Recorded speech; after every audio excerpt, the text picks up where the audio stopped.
तर परभणीत झालेल्या पावसामुळे तरुण शेतकऱ्याच्या स्वप्नावर विरजण पडलाय। परभणीच्या शिरसकसमध्ये उच्च शिक्षित तरुण शेतकऱ्यानं पारंपरिक शेती सोडून नवा प्रयोग करत भेंडीची लागवड केली।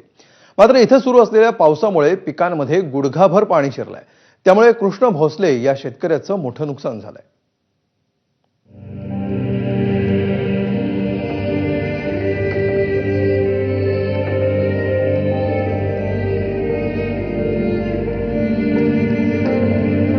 सध्या शिरकळस या भागामधल्या या भेंडीच्या शेतीमध्ये आहे।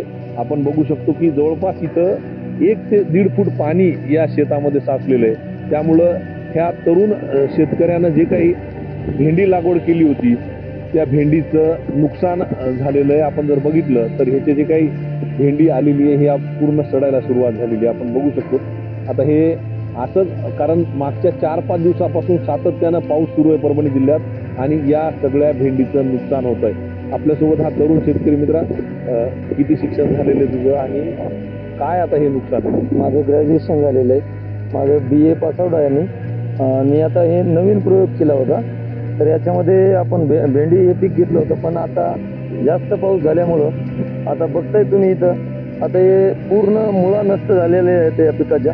तर याच्यामधून आता येणारं उत्पन्न जे आहे ते पूर्ण घटणार आहे। जास्तीत जास्त सरकारने, आपल्या महाराष्ट्र सरकारने शेतकऱ्यांना पाहावं, शेतकऱ्यांच्या बांधावरती येऊन प्रत्यक्षरित्या खर्च किती झाला आहे आणि त्याचं नुकसान कितपत झालंय हे पाहून काही ना काहीतरी शेतकऱ्यांना फुलाची पाकळी एवढी मदत द्यावी। भेंडी लागलेली आहे, चांगल्या प्रकारची भेंडी लागलेली, मात्र या सातत्यानं आलेल्या पावसामुळं एवढं मोठं पाणी या शेतीमध्ये जमलेलं आहे आणि भेंडी जी आहे ती सडायला लागलेली आहे।